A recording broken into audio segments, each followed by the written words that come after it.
ધામ સૂરજદેવ મંદિરની જમીન મુદ્દે વિવાદ વકર્યો છે અને તે મુદ્દે કાઠી સમાજ હાલ આકરા પાણીએ છે। સૂરજદેવળ મંદિરની લગભગ 1650 વીઘા જમીનને ટોચ મર્યાદામાં લઈને શ્રી સરકાર કરી દેવાઈ, જેના પગલે કાઠી સમાજ રોષે ભરાયો। કાઠી સમાજના આગેવાનોનું કહેવું છે કે વર્ષ 1914માં નવા સૂરજદેવળ મંદિરની સ્થાપના થઈ હતી, ત્યારે ચોટીલા સ્ટેટ દ્વારા કુલ 2150 વીઘા જમીનો સૂરજદેવળ મંદિરને આપી દેવામાં આવી હતી। સૂરજદેવળ મંદિર એ કાઠી સમાજનું આસ્થાનું ધામ છે, પરંતુ મામલતદાર દ્વારા લગભગ 1650 વીઘા જમીનને સરકાર હસ્તગત કરી નાખવામાં આવી છે।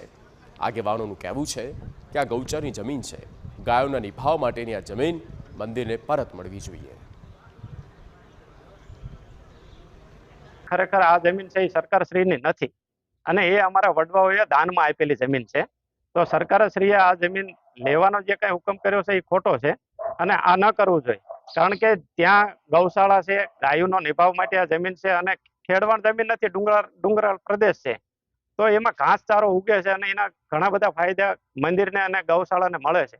તેના વિરોધમાં સમગ્ર કાઠી સમાજ કાયદાકીય લડત લડવા માટે તૈયાર છે અને આવનારા સમયની અંદર જો આ જમીન સરકાર દ્વારા સૂરજદેવળ મંદિરને સુપ્રત કરવામાં નહીં આવે તો આગળ તમામ કાયદાકીય મુજબ અને આંદોલનની ગતિએ તેનો ઉગ્ર વિરોધ નોંધવામાં આવશે।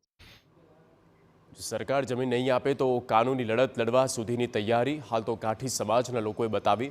સૂરજદેવળ મંદિરે જ બેઠક યોજીને તેમણે આગળની રણનીતિ ઘડી હતી।